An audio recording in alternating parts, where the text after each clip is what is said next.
সকল যারা ভাইরা রাইড শেয়ার করেন বা গাড়িতে তেল উঠাতে আসেন, এই যে ভাইরা আসছে ওনাদেরকে তেল দেওয়া হচ্ছে না। আমরা জানি না যে এই জায়গাতেই বাসা, এই ভাইয়েরও এই জায়গাতেই বাসা, হয়তো বা রাস্তার অপোজিটে বাসা, আমাদেরকে তেল দেওয়া হচ্ছে না, এখানেই তেল দেওয়া হচ্ছে।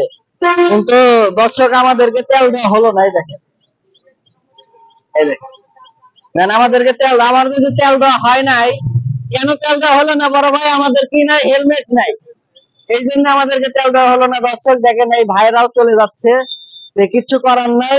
সরকার যদি আইন চালু করে অবশ্যই আমাদেরকে মানতে হবে। আমি যে ভুল করছি নেক্সট টাইম এই ভুল করব না, কারণ আমার গাড়ি আমি সার্ভিসিং করব, এই গাড়ির তেল নাই।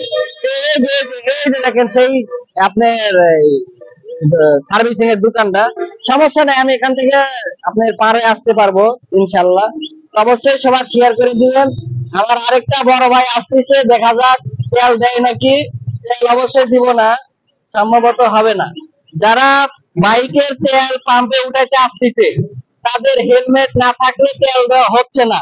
দর্শক, এই নিয়মটা যদি চালু হয়, আমি একটা বাংলাদেশের নাগরিক হিসেবে এটা আসলেই ঠিক নিয়মটা চালু করছে। কারণ হেলমেট আমাদেরকে সেফটি দেয়, আর সেই জায়গাতে মনে করেন যে আমাদের হেলমেট ছাড়া তেল দিচ্ছে না। তাহলে আমরা তো হেলমেট ছাড়া রাস্তায় কখনোই বের হবো না।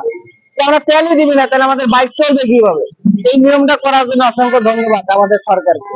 ভালো থাকবেন সবাই।